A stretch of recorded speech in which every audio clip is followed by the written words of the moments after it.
Alright guys, we are back and we have Jigga versus Red Bulls for our next game. Again, I am joined with Nizcast. Are you here with us, Niz, buddy? I am here, I'm ready. Awesome. Looking forward to this. Jigga's a pretty good team, so we should have a good matchup. They're definitely more experienced than the other team. They've been in a lot more tournaments. They've been around. I'm not sure about them as a full lineup necessarily, but they are a very strong team, at least in the sense that they've always put up top 8 results with whatever lineup they do run. So I am excited to see them. We will see both Lycan and Doom banned out on the Dire side. I sound surprised because genuinely I am about the Lycan ban. A lot of people will say that Radiant side Lycan is just worse for multitude of reasons, primarily the whole Roshan factor. And they are first pick, so that's why it's kind of throwing me off. What do you think about that, Niz? Do you think they know they have a strat and they're worried about Lycan, or? I think some teams just don't like to play Lycan, and they'd prefer that hero just to not be in the game. I know when for a while with my team we were kind of that thought when Lycan was really strong and he was first pick material all the time. Sometimes we just didn't want to play him, and we just kind of removed him from the pool, even though we were first pick. But you know, you don't always do that. Sometimes you say, you know what, we're Dire, let's make the Radiant ban it. We know we're not going to get them, but let's just make them ban it. Right. So they choose to remove it, and maybe that's because, you know, they wanted another top tier hero pick, and just get the top tier heroes out of the way so you can get into a draft where you don't have to worry about a hero that's considered maybe a little bit too strong in the current meta. Definitely good points, and they will go ahead and pick up the Rasta, which is along the strategies of a Lycan, if you pick it up on the Dire side with that Rasta. But we will see the Death Prophet and Faceless Void being picked up by Red Bulls. Obviously the Faceless Void, not a big surprise. They picked it, I want to say, out of the last 6 games we've watched them, 4 of them were a first pick Faceless Void. I'm not sure about the 5th. So I'm definitely sure about 4. And we have seen Death Prophet the first game we watched them that was picked up by Pablo. But just Death Prophet and Faceless Void as a combo, I personally really enjoy, because the spirits, even if she gets stuck in the Chronosphere, spirits are still out and having a great time. They're dealing damage. If she isn't stuck in it, she can just throw at least 1, maybe even 2 Crypt Swarms, depending on what level Faceless Void is or whether or not he has an Aghanim Scepter. And then, of course, right afterwards, they're grouped up in a perfect circle for her silence. And, you know, just immediately follow up with the silence.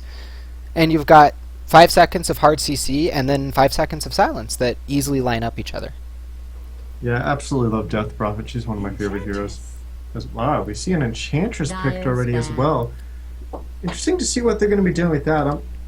I know I haven't been the most up-to-date when it comes to the meta, but I don't think Enchantress is that top tier of a pick right now. No, she isn't, but I honestly say the teams that pick her are the teams that can play her well. If you look at the competitive scene, obviously VG with Fenrir. I love Fenrir's play on Enchantress. I personally studied a lot of his Enchantress when I was trying to get better at the hero. Obviously, you know, Puppy and No Tail are other people that come to mind, but if Jigga with the Shadow Shaman has a strong Enchantress player, their push potential is pretty much off the charts. They do ban the Rasta, or sorry, the Rubik, as well as the Skywrath. Rubik targeted at obviously the counter push that he brings, being able to steal the wards and counter throw them down. And of course, being the nature of Shadow Shaman and Enchantress of squishy, low strength gain, low base strength heroes, you want to ban out that Rasta, really strong against them.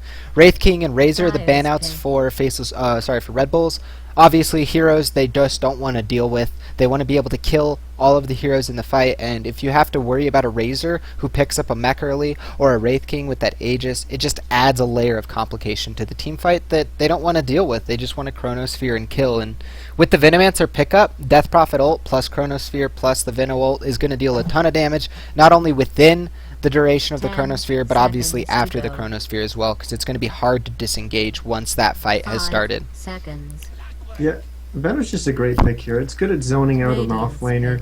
It's good at stopping any kind of aggressive tri-lane with the Enchantress in your jungle. And it's good at just kind of slowing down any kind of pushes with the Shadow Shaman. And we see a response from Jigga with the Clockwork. And I actually like Veno against Clockwork. You know, Clock can't just throw down his cogs, you know, to zone everyone out and destroy your cogs and run away, because Veno just drops his ward there. so Clock can't walk out. So Venom's actually going to do really well at zoning out this Clockwork if it is typical, just kind of your passive 3-1-1 kind of tri lane.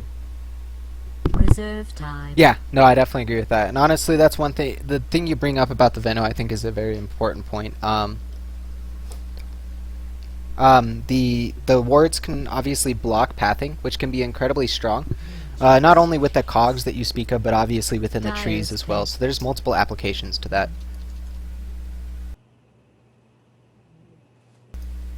And the Vengeful Spirit will be the follow-up pickup for Red Bullz, and I like that a lot considering what they have. The Howl of Terror is a great minus armor spell, and then also the fact that you can swap out of cogs is a very useful tool to have, because all of a sudden your Faceless Void is cogsed, and maybe he doesn't quite have enough mana for Chronosphere, or whatever it may be. Swap, problem solved, sacrifice the support, life's great, move on. So I really like that pickup. And the Night Stalker from Jigga, with the Clockwork and the Night Stalker and the Enchantress, they are piling all of their cards into a mid-game centric strategy. And I don't blame them, because if you can execute it, it will work out great. Night Stalker, Snowballs, I personally love the hell out of this hero, especially when he gets his secondary utility item as an Aghanims to give that global, or not that global vision, but the flying vision during nighttime. And then obviously the power of Clockwork Rocket and Hook to initiate, and then the Enchantress Shadow Shaman are going to push, and for every kill that Clockwork and Night Stalker get, it's a guaranteed tower, because you have the push follow-up behind the Clockwork and Night Stalker. What are your thoughts on this draft? I think this is kind of an old school draft, almost like a TI2 kind of draft coming out of Jigga, but I think the Night Stalker is going to do well against Death Prophet mid. He's going to get what he needs. He's not going to straight up beat her, but he's going to get what he needs to start snowballing out of the lane. And I think they're going to look to use the Night Stalker and the Clock to just pick on the Veno and Venge and just hopefully roll with that and be able to keep putting pressure on through that. The Shadow Shaman can drop his wards, they can take towers, the Enchantress can pressure around the map. I think that's, they're just hoping that they can really catch out these support heroes. Because I don't see a solution to the Void yet. What if that is a carry Void? I don't see how they're going to deal with it. I'm pretty sure it actually is going to be a carry Void this game. Reserve time. Yeah. I mean, honestly, that's the nice thing right now is Red Bullz that's their decision they need to make right now, I guess is what I'm trying to say. If they decide to go with the carry Void, then they're going to need an offlane that can at least somewhat handle the push, but more importantly can handle the control that comes out of a Rasta and an Enchantress and the third hero that Jigga picks up. If they do pit the Void offlane, I don't think it's entirely bad, because as it stands, Shackles and Hex are really strong against Void, don't get me wrong. But Enchantress and whatever else Jigga brings to the table, unless it's like a hero with a very strong stun natively, it's going to be hard for them to actually lock down a Void. So I think Red Bullz is really right now just concerned about what hero is going to allow us to get through the strongest point of Jigga's game. Because if this goes past the 30-minute mark, and Jigga is only slightly ahead or even, then Red Bullz has the game in the bag, because Void is going to outcarry everything that currently exists on the Jigga's lineup. There's not many heroes that you're going to pick up that are going to fix that. Jakiro is the pickup, so Venomancer offlane might honestly be the decision here, and I'll let you talk on that in a second. But also, I really like the power of Death Prophet carry, because Death Prophet obviously picks up that heart, and she has multiple, I guess, utility aspects to her, and even the Yule Scepter in and of itself is a strong disable that can be used to follow up with silences or stuns or anything else. It also sets up Jakiro really well. But yeah, a lot of people just think of Death Prophet as a pushing hero, but I think she's got a lot of carry potential in her. Her spells, her whole toolkit is just really, really good. Her silence is just incredible. Reserve time. And of course, just throwing out the swarms, throwing out having the exorcism up. But I'm unsure about this offlane. Either putting the Veno in the offlane, unless they're going like aggro try.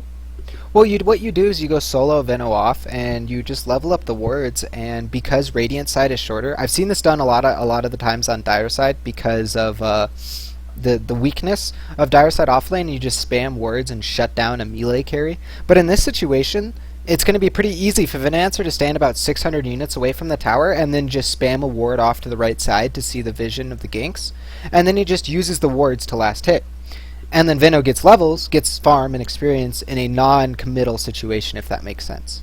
No, I understand how he's gonna be able to lane and stay alive in this off lane. You just don't like it personally. Yeah, I'm just a little surprised by it. Okay. But then again, it works. It does work. I wouldn't have done it, but it works. Well, and So, I think I'm a little caught off guard by it. I think the nice thing about it is the combination that Veno and Death Prophet give you, and then you obviously can still pick up the Jakira and Vengeful Spirit, but Veno and Death Prophet in and of themselves are great heroes to deal with these kind of strategies, because they want to fight into you, they want to gank, and if you're grouped up when they come into fight and you hit R on both of those heroes, they're going to lose heroes. And Jigga, the way that their lineup works, they cannot lose unnecessary deaths or towers, because anything they give to Red Bulls that decreases the differential advantage they have makes it easier for Red Bulls to get to that 35-minute mark and just, you know, wipe the sweat off and just go, all right, we got to face this Void, and it's 35 minutes into this game. He's going to get 6-slotted, and you know, Gyrocopter's great and all, but it's not that hero that's going to be able exactly, to because once against Red Bulls. What do you do once Void Chronos Gyrocopter with a BKB is basically what I'll leave it at. I do want to point out that we have KY on the Void again, and 11 is on the Venomancer. So 11 typically is playing their farming carry. Yep, and Pablo definitely plays that Death Prophet. I know he doesn't like playing it, but he definitely is going to be playing it in this situation. And honestly, again, I think this is going to be a little bit akin to what Team Tinkerino did in the MSI Cup. But I'll touch base on that in just a second. I'll go ahead and introduce Team Jigga on the Dire side, and you can introduce the Radiant side. So like I said, we have Jigga, or Team Jigga. Playing the support Enchantress, we have Ovio and Doi.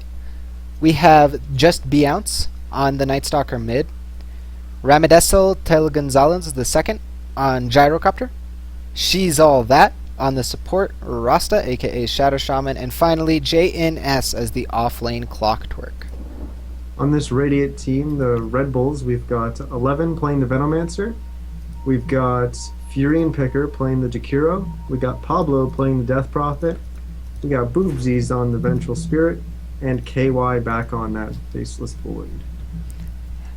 I think what they're trying to do here is just get a free first blood, and they might actually be able to snap it as the Gale does hit onto Gyrocopter. However, there are 3 heroes here. The Rocket Barrage is going to go off. It's dealing quite a bit of damage, but Ice Pass is going to hit on 2. Most of the right click focus onto Gyrocopter should be enough to bring him down, as the right click from Jakiro is enough to clean it up. And now She's All That is out of position. Rasta, with really slow base movement as well as low armor, is going to get picked off. The Venomancer might be collateral here. A great salve by Rasta might be able to save him, but it's not enough, as he does get right click down. Boopsies is slowed, as well as the Void is going to be enough to deal quite a bit of damage and kill him. Jakiro dropping down 500 HP. They don't have any follow-up, I believe, to get this kill, but for Red Bull's free first blood, I don't think it was worth it, because they lost the carry Venomancer, which is a hero that you need to keep up and ahead the entire game. And then on top of that, they lost the Vengeful Spirit. And Vengeful Spirit is a support hero that you want levels on, you don't really want to get behind. So they did get first blood though. Yeah, that is worth noting. It was 2-2 the trade, but they did get first blood, so there is an advantage there.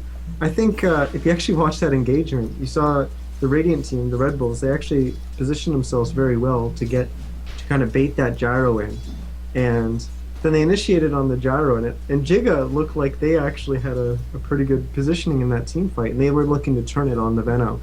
But then the Jakiro showed up, and then once the Jakiro showed up, they got the kill on the gyro, but then they went a little too deep, and then the other heroes from the Dire side started to show up. So each team read the situation properly, but then a couple seconds later, it wasn't proper at all, and they were kind of in a little too deep, and that's why you saw so many deaths. Definitely agree with that. And in bottom lane, we are going to see both supports smoked up. Haste Rune on Vengeful Spirit, as he will get up and behind JNS. The stun does go off. He did skill up the cogs, but they do get the Ice Path as well as the body blocks. If he chooses to cogs, he will be stuck inside with the Vengeful Spirit. The right clicks from Vengeful as well as the Veno. Jakir will be enough. Boopsies taking the last hit on that kill. Really good blocks from that Vengeful Spirit. It's very important that she stays in front of Clock, just so that he can't cogs and get away easily. But also the body blocks just, of course, prevent him from getting back down the lane.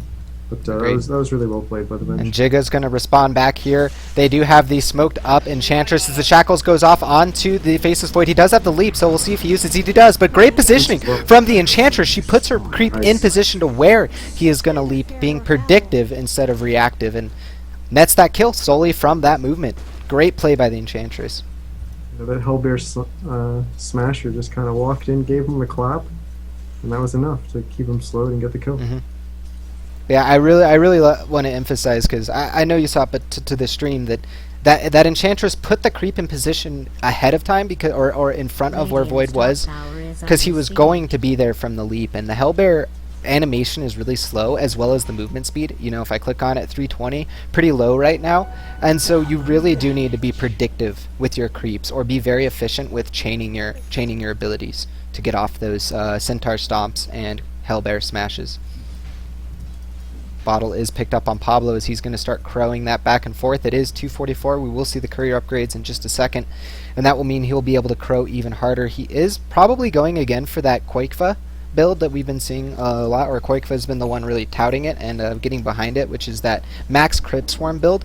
The primary reason that they like to do that is because of stacking, and they get extra stacks off with the Death Prophet because of the high levels of Crypt Swarm, but also it becomes a lane dominating build because you just spam on cooldown your Crypt Swarm, and with Bottle Crow and Rune Control, it's pretty easy to do that. And first siege of the game is going to begin in bottom lane as wards go down by Veno, level 1. Level 2, Gale, very interesting. I kind of disagree with that, but what are your thoughts, Niz? He is carry, technically, or I guess farming Veno. I think it's okay. I don't typically like the build, but I think it's okay in this situation. I'd like to see a little bit more. On the wards? Yeah, it's hard because when you're playing Veno as a support, you definitely don't want to go this kind of build. But as carry, you're going to be getting the XP. You're going to be higher XP than your supports. So you can kind of level up the Gale. And Gale leveled up early is actually really, really strong. We saw a gank attempt on the top lane, but didn't work out.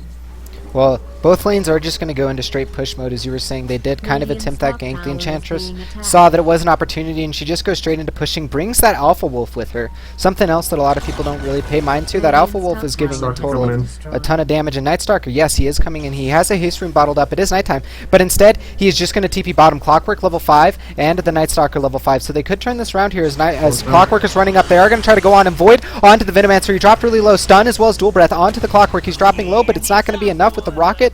They clean up the farming Venomancer. The enchant goes onto Vengeful Spirit as she's going to eat a Void as well. And in the top lane, they're going to lose the Faceless Void. And in a matter of 40 seconds or less, Jigga takes 3 kills in 2 separate lanes. Is going to get a great domination. Pablo rotates into the bottom lane, but he's not going to be able to catch up because this Night Stalker has 2 points in Hunter of the Night, plus it's nighttime, and he has boots.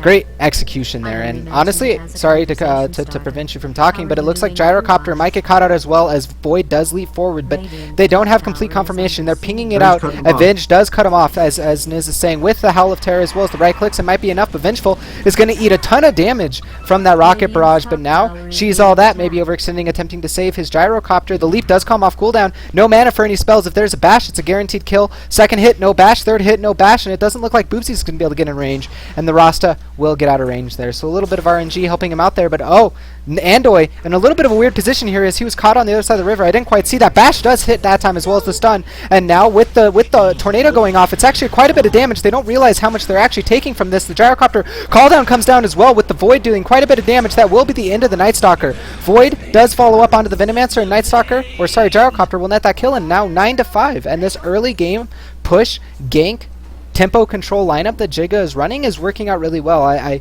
just kind of a few questionable positioning choices there, especially from that Enchantress. Not sure how she got there because of all that action, but I'd have to... made a few mistakes this game, but right now they are playing the way that they need to be playing to win this game with their lineup. I just actually want to jump back to where Venge went and cut off that Gyrocopter right at the Ancients, just to point out one thing that Bootsy did was actually really good. The Radiant side has a ward here, so they have vision, but Venge made sure to walk up on the high ground before she threw her stun on the Gyrocopter rather than stunning from the low ground, so they didn't give away this ward position. Just a really subtle thing that some players do, but no, it's just a little advantage. They didn't completely give away that there's a ward there. Completely.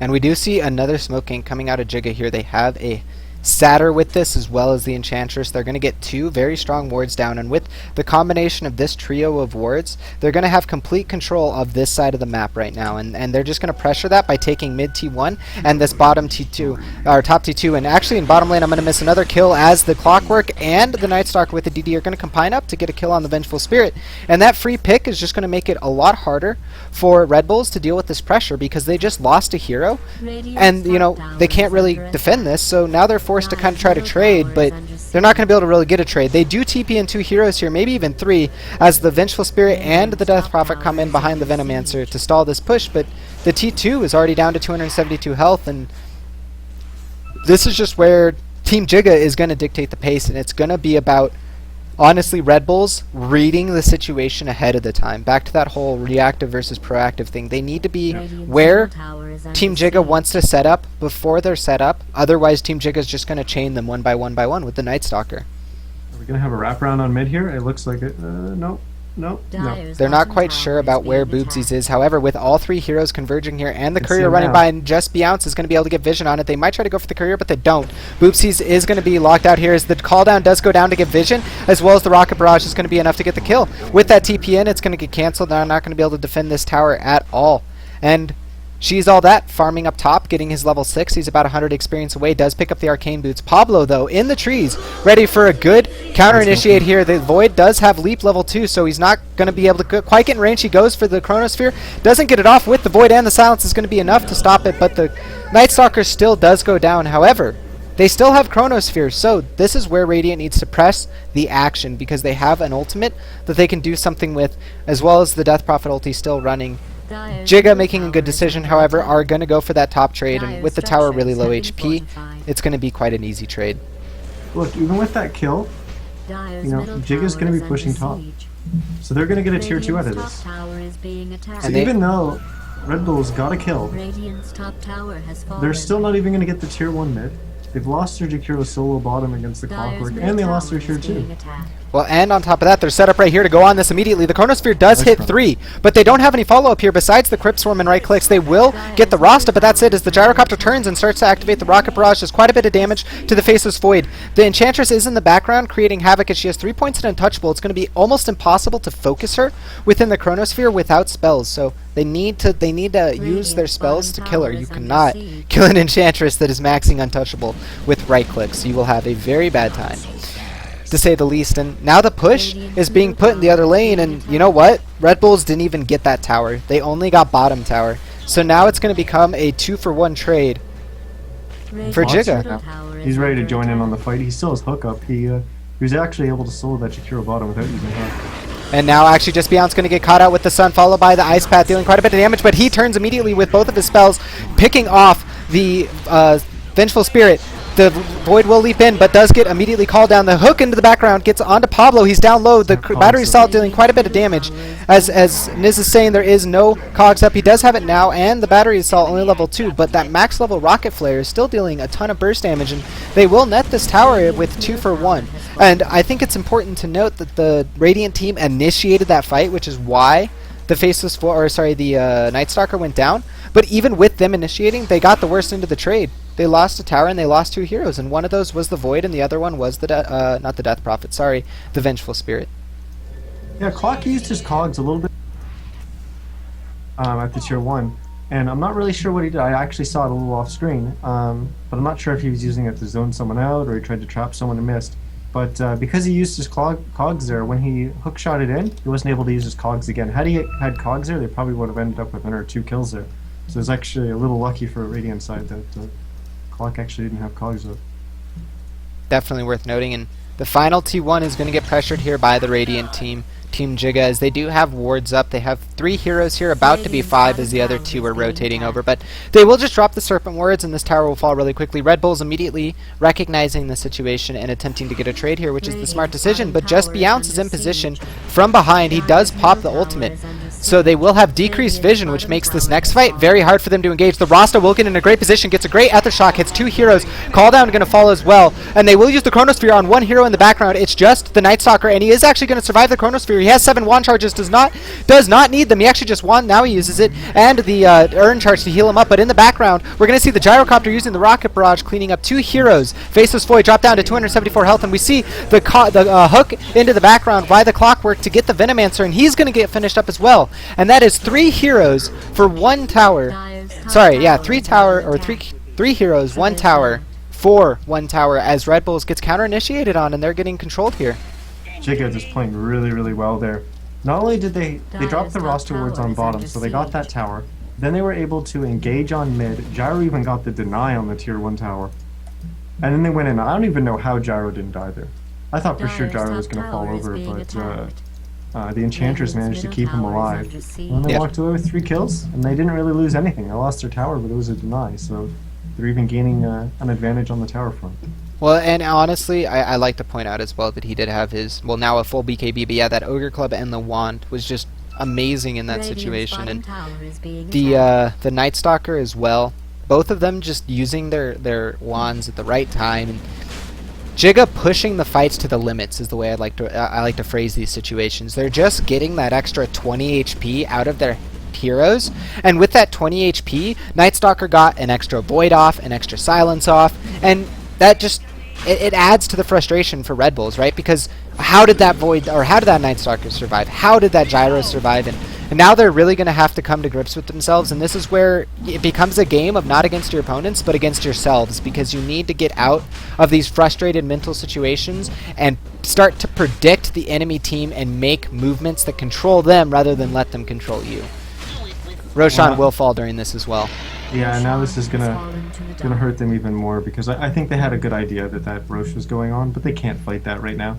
Yeah, Chronosphere was just coming off cooldown, if I'm not mistaken.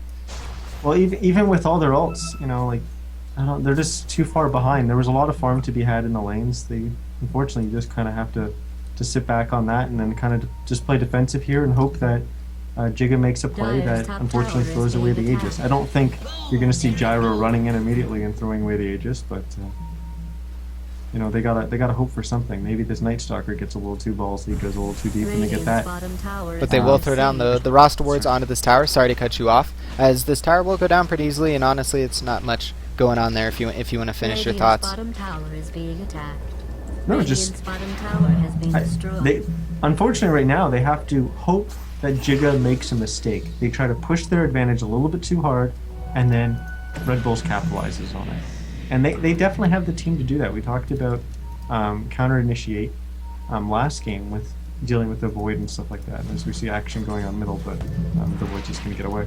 But yeah, I think we can have a big Chronosphere in response to some aggression from Jigga. Jigga trying to push the advantage a little too much, and that's what Red Bullz has to hope for. They have to hope for a kill early at the start of the fight. Or they could hope for pickoffs over here, as the Andoy is a little bit caught out. Enchantress farming a camp that she maybe should have been farming. Boobsy's great play there. Yeah, he uses the swap to get in range of that stun, but the amount of time it's taken them to kill the Enchantress has allowed Night Stalker to get in, and now he's pressuring 11. He does throw out the Poison Nova, but 11 will go down for this, and the Chronosphere does go down, so they won't be able to get the kill onto the Clockwork. But with a great Cogs, the Clockwork does actually get the kill on the Venomancer, and now the Call Down hits 2 heroes, dealing quite a bit of damage. Gyrocopter is running in with the Rocket Barrage, gets 2 more kills. As Niz said, the clock, it still does have hook, but with the Battery Assault, he's going to cancel that TP. And if Void doesn't get a good leap, they will be able to get the hook. Does he go for the blind hook here? Clockwork lighted up and hits it! Very great timing there, using it to hit in the choke point where there's nowhere that he could dodge it, and that's going to be 4 for 2, as the mid hero and the support are traded for the off lane, 2 supports, and technically the carrier role for the Radiant side. And honestly, Team Jigga is in the position they need to be. They have about 10 to 15 minutes to close out this game with the advantage they have. They're not really an amount of pressure. It's only 15 minutes. Void's not going to get super scary for another 20, and neither is Death Prophet at this rate. She doesn't even have her Yule Scepter. She just has a Staff of Wizardry sitting here in her inventory. That was so unfortunate for the Void. He didn't know. And gotten out of the fight, but he ended up Radiant Great blind tower hook. has been And going destroyed. by the observer ward from the Dire side. Oh, I didn't actually see that. You're right. I mean, the hook turned out to be blind, like he was in the trees, but they had a better idea of where he was. Right. Well, they are going to go ahead and... Advantage top. Sorry to cut you off, but they are going to set up the Seachers. The Rasta wards go down. They still have call down, and they still have most of their abilities here. The Gyrocopter is the life, and the Clockwork Hook comes in, hits on Pablo as he does pop that Yule Scepter, but that's an early Yule's. He is trapped in the cogs, but a great swap coming out of the Vengeful Spirit, but that'll be your death from that swap, and they're already down really low. The Gyrocopter is going to get another kill with his flat cannon in the periphery. The Dire side was dropping low, but with that mechanism that they picked up from all this pushing, is just going to allow them to continue. The Venom wards are annoying, sure, but they're not the same as the Rasta wards, and now Pablo, frustrated, going to pop his ultimate. They want to move in. They want to stop this push and defend their racks, but they're maybe not going to be able to. Enchantress in the background does go down, and she's caught out. Hex goes onto the Death Prophet as well as the Aftershock, but it's not going to be enough to finish him off. A great Crypt Swarm and the Chronosphere to catch all three, and if Red Bullz is going to get back in this game, this is exactly how they need to do it. The Rax is still alive in this situation. The Gyrocopter's Aegis does go down. He will revive here. He pops the Rocket Barrage, but with 4 heroes spreading out that damage, it's going to do no damage, and the Enchantress buys back for no reason. Monster kill streak does go in favor of Pablo too, which is something important to note. With 2,000 gold in his bank, the Rax for the Radiant team is defended. Yeah, I think that buyback was a little bit of a mistake. Maybe playing a little bit too much pubs and just immediately clicking it, but yeah, I don't really see the value in that. I think that was a little bit of overcommitment from the Dire side. They were all on the high ground, all kind of grouped up. Right after they mech'd, they should have spread out, so that kind of engagement wasn't possible. And just focus the racks, but I think they spent a little bit too much time worrying about heroes when they didn't have to, because there was a good portion of that fight where they were in control at the beginning and Pablo had to run back to the fountain, and they could have used that time to easily focus down the rest of the racks, but I think just maybe a little bit too much coming out of the Dire side. It seemed to me like their supports actually did a good job. The Jigga supports did a good job of keeping track of the Chrono ult, because they were playing aggressive knowing that Chrono was on cooldown, and then it looked like they were trying to back because they knew Chrono was coming back up, or maybe they just stayed a little bit too late because they were a little off on the timing or what. But as soon as that Chrono came up, that Void started running and it just looked juicy. All 3 heroes in the Chrono right as they were backing up the ramp, and they were already at half health because they initiated or stayed a little bit too long. Definitely. Well, that being said, Jigga is going to go ahead and regroup up here. They don't have their Gyrocopter, so I feel like this is a little bit of questionable decision-making here. But they will go ahead and go for it. Gale goes off as well as the Haliterra onto Clockwork. Death Prophet does pop her ult to help and go stall this. The wards are beating down on the racks. They are attempting to focus them down right now, as almost all the wards are down. Only 3 remaining. That won't be that much, and they just kind of wasted an entire cooldown to deal 200 damage on a Rax that will heal. Now they're going to go ahead and try to pressure it anyways after those wards have been used. Team Jigga is in position now with their Gyrocopter. He does have enough for MKB. We'll see if he buys it. He does, so he will not have buyback if this situation flops on its head really hard, but I don't think it will matter with the amount of towers they have to stall the push coming out of Red Bullz. The question is, will they be able to crack this Rax with wards on cooldown for 75 seconds? I think it was just premature use. I think they will. I don't think they needed to use the... Oh, Boopsies is going to swap to get the JNS caught off, but he does just force that down on the high ground now. Boopsies is actually going to sacrifice himself, and that's a free initiation for the Clockwork as he gets onto Death Prophet with no ultimate. They do throw down the Jakiro Macro Pyre to deal quite a bit of damage to the Clockwork as he will fall down. Pablo will buy back in the background. 23 seconds for the Vengeful Spirit, and the Void falls down as well here. Jano is getting really low as he will fall, Veno will fall, and in the background they're TPing in as the Veno buy back. Veno buys back, gets the Gale off onto just Beyonce, and will fall down to the right click damage maybe, but with the Urn and the heals, it might be enough for him to live. The Impetus is going out onto the Venomancer, and the Enchantress is the only one left in the base, but that was multiple buybacks and multiple heroes dead. And Jigga gets out with only losing the Clockwork, and maybe the Enchantress, she will go down with that stun coming out of the Ice Path. Yeah, that was a buyback from the Death Prophet and from the Veno there. I'm not sure why. Well, I know why the Vengeful Spirit swapped there, but I don't think... I mean, they were trying to get a fight before the push happened. They wanted to get a quick pick off.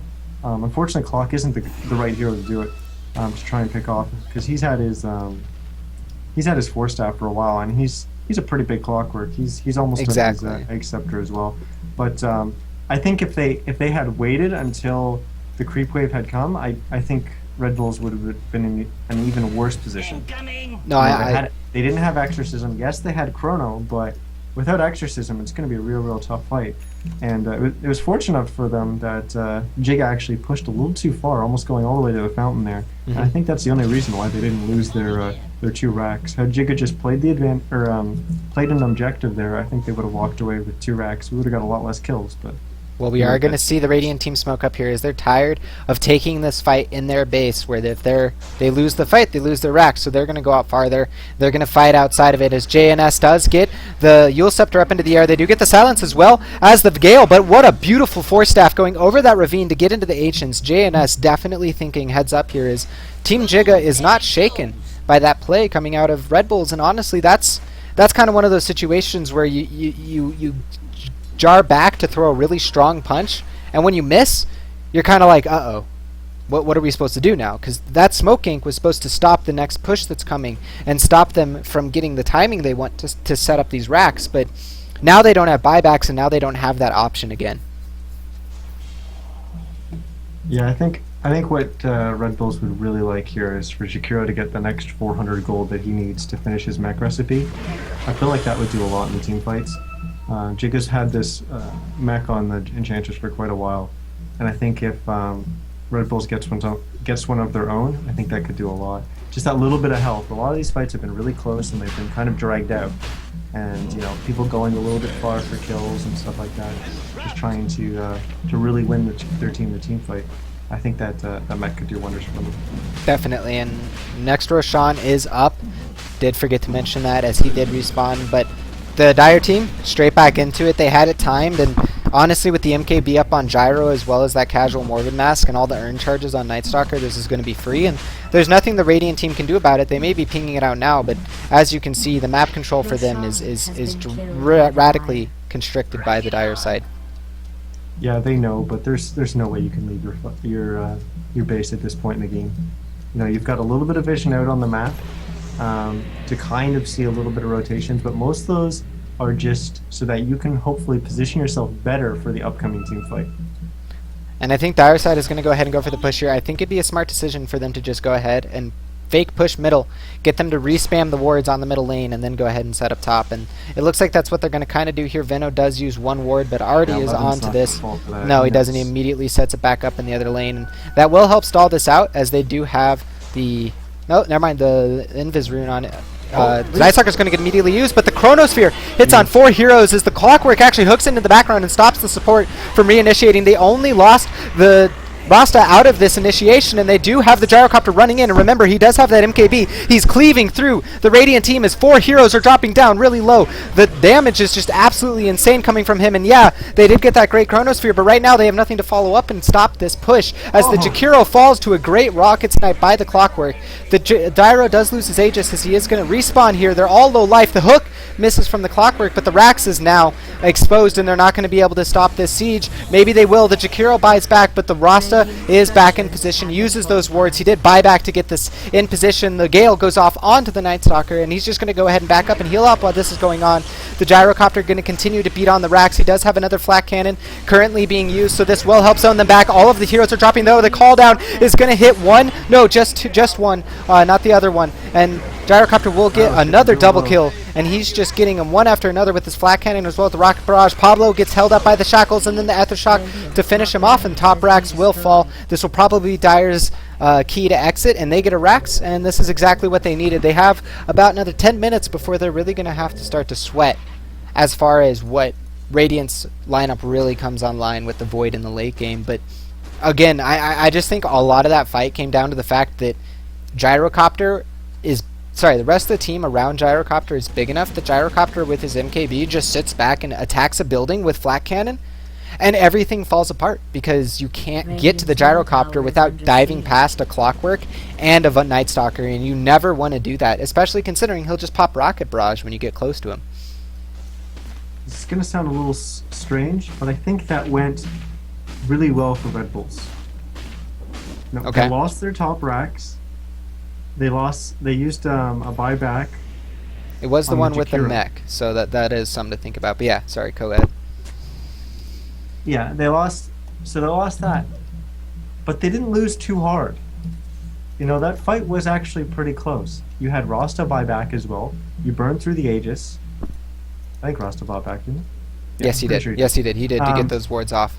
You burned through the Aegis. You actually almost got a couple more kills. You were really close to getting kills there, but they showed that these fights can actually be really close, and they're showing that this Jigga team is definitely on a timer. They've got to get this push down, and they need to get these bottom ranks. And they're gonna listen to Niz here as they know they do need to push here. They do get the wards as well as the double troll skeletons to help siege that tower. That will stop with the DP ult. But honestly, I think Jigga here is honestly happy with trading wards for exorcism, because what they can do now is regroup up and choose a lane and just push it again.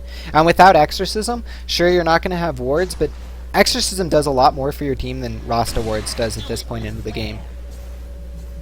Yeah, I think Pablo was actually a little premature there to pop the exorcism. I think they're using the exorcism in response to the roster wards, but I thought those roster wards were a little too forced. I thought they actually could have just safely cleaned them up without using exorcism.